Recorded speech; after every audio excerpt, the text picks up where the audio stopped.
बिस्मिल्लाहिर्रहमानिर्रहीम। आज मैं बात करूँगी ट्विन फ्लेम जर्नी में डीएम डीएफ से क्यों रन करता है।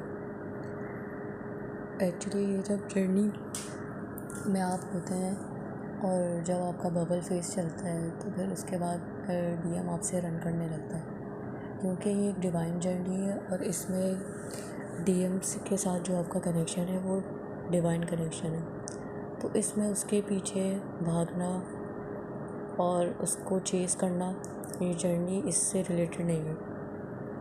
ये डिवाइन जर्नी है। डीएम का आपकी लाइफ में आना आपको अल्लाह से मिलवाना है। आप किसी भी मज़हब से हों, आपको अपने जिसको भी आप मानते हैं, अल्हम्दुलिल्लाह मैं मुस्लिम हूँ, तो मैं अगर बात करूँ तो डीएम का काम आपकी लाइफ में ना आपको अल्लाह से मिलवाना है। इसके लिए आपके लाइफ में जितने भी आते हैं, जितनी भी आपकी मुश्किलें या जो भी चीज़ें आती हैं, वो सब आपको अल्लाह से मिलवाने ही आती हैं। इसी तरह डीएम का आपकी लाइफ में जो आना होता है वो आपको अल्लाह से मिलवाना होता है। लेकिन बहुत सारी डीएम ये करती हैं कि वो डीएम के पीछे भागना शुरू कर देती है। डीएम ये कर रहा है, डीएम वो कर रहा है, डीएम ये कर रहा है, क्योंकि आपकी लाइफ में ये सब इसलिए है यार कि ये एक स्पिरिचुअल जर्नी है। इसमें आपको अपनी सोल को उस लेवल तक असेंड करना होता है। डीएम की इसमें चेंजेस जब भी आते हैं डीएम में, जब डीएफ फुली डेडिकेट होके अपनी इस जर्नी में इसके साथ कमिट होके अपनी सोल असेंशन के प्रोसेस में आगे बढ़ती है। तो बजाय डीएम को ये कहना कि वो आ नहीं रहा है, वो ये नहीं कर रहा, वो नहीं कर रहा, ये सब कहने के बजाय डीएफ को चाहिए कि इस जर्नी में उसको कोई भी जो स्पिरिचुअल गुरु मिलता है, जो भी अल्लाह वाला मिलता है, वो उससे कनेक्ट होके अपने आप को उस लेवल तक लेकर जाए।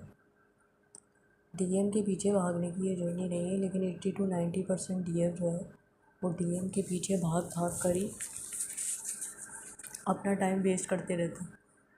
ना ये जर्नी किसी से काउंसलिंग लेने की है। जितना आप इस जर्नी में अकेले चलोगे उतना ही आप इस जर्नी में एक्सेल करोगे। खामखा किसी से पूछना, आप अपने आप से जुड़ जाएं, आपको सारे सवालों के जवाब मिल जाएंगे।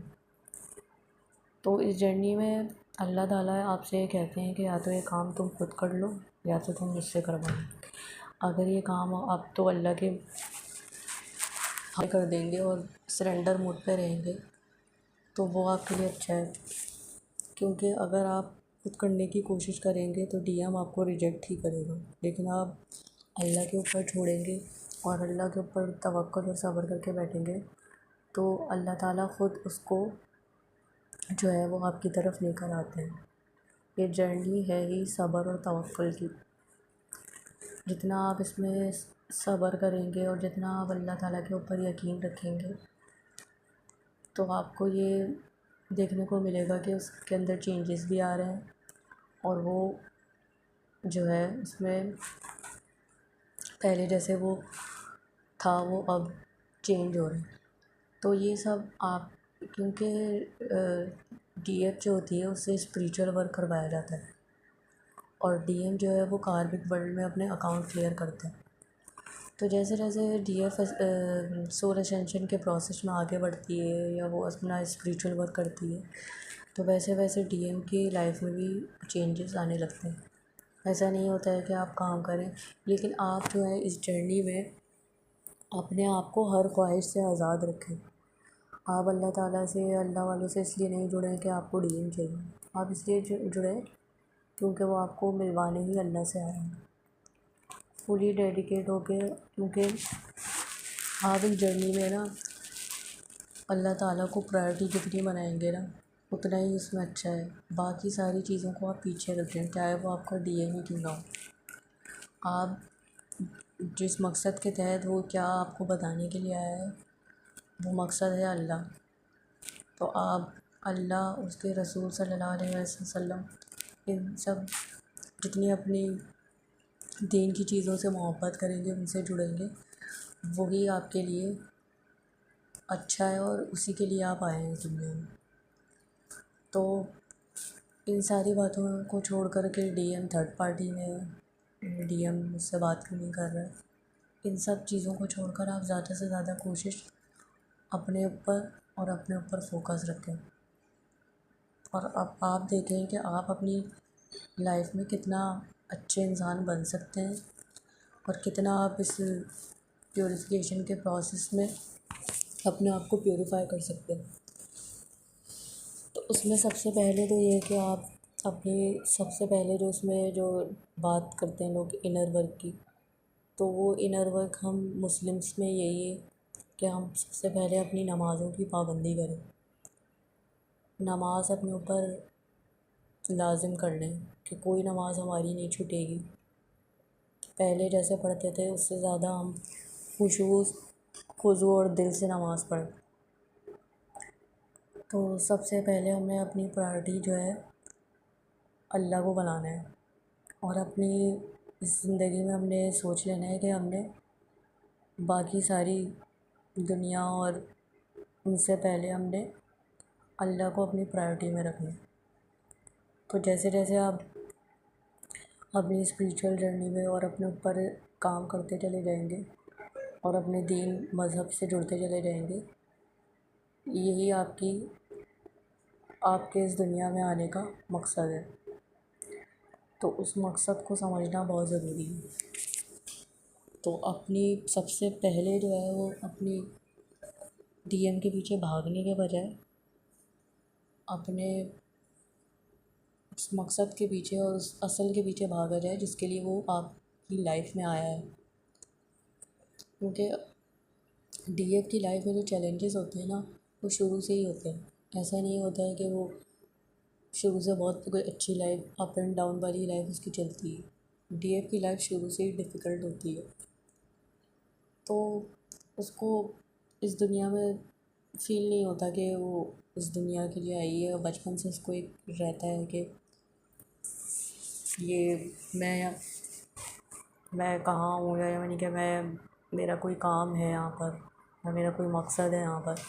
तो ये सेंस ऑफ अवेयरनेस उसकी बचपन से ही रहती है। फिर उसको बैक टू बैक मिलते रहते हैं शौक। लेकिन जब डीएम उसकी लाइफ में आता है और वो उसको छोड़कर जाता है, तो ये उसकी सोल का एक बहुत बड़ा शॉक होता है जिसके ऊपर उसकी अवेकनिंग आ जाती है। तो इस अवेकनिंग के प्रोसेस में आकर और इस सारे मकसद को समझकर डीएम के पीछे भागने के बजाय हम ये देखें कि उसका हमारी ज़िंदगी में आने का मकसद क्या है, वो क्या करने आया है और हमें क्या कर रहे हैं। तो बजाय उसको कुछ कहने के, क्योंकि वो हमारी ही सोल का पार्ट है, एक ही सोल हम दोनों शेयर करते हैं। तो जैसे जैसे आप अपने ऊपर काम करेंगे वैसे वैसे उसमें भी वो भी हील होता चला जाएगा। जैसे जैसे सोल लेवल पर आप हील होंगे वैसे वैसे सोल लेवल पर वो भी हील होता चला जाएगा। तो इस वजह ये वजह होती है कि डीएम आपसे रन करता है, डीएम आपके पास नहीं आता है। एक टाइम के बाद बबल फेज के बाद एक जो सेपरेशन पीरियड आता है, इसीलिए कहा जाता है कि सेपरेशन इज़ अ प्रिपरेशन। तो उसमें ज़्यादा से ज़्यादा जो है अपना सोल वर्क करें, अपने प्यूरिफिकेशन प्रोसेस में आएँ और सबसे पहले जो काम करें वो ये कि नमाज की पाबंदी लाजमी करें, नमाज लाजमी पढ़ें, नमाज की फ़िक्र अपने ऊपर लाजिम कर लें कि मैंने नमाज हर हाल में पढ़नी है और खुशू खुजू और ये सोच के पढ़नी है कि मैं अल्लाह को देख रहा हूँ, अगर मैं नहीं देख रहा तो अल्लाह मुझे देख रहा है। तो इस तरह जो है आप जो है इस जर्नी में चलें बजाय उसके कि डीएम कब आएगा और उसके इंतज़ार में बैठें। बहुत सारी लड़कियां उसके इंतज़ार में बैठी रहती हैं कि वो आएगा और शादी करेगा। ये अल्लाह ताला ने आपको बता दिया, दिखा दिया, उसका कुन फ़यकून हो चुका है। लेकिन अपनी लाइफ को सिर्फ़ उसके ऊपर बिठा देना कि वो आएगा। आप ज़्यादा से ज़्यादा अपने दीन मज़हब और अपने दीन की चीज़ों से जुड़ें। सबसे पहले अपने ऊपर नमाज की पाबंदी को लाजिम करना और जो इनर वर्क जो लोग बोलते हैं कि इनर वर्क करना चाहिए, तो हम मुस्लिम्स में सबसे पहला इनर वर्क वो चीज़ें हैं जो हमारे मज़हब की हैं।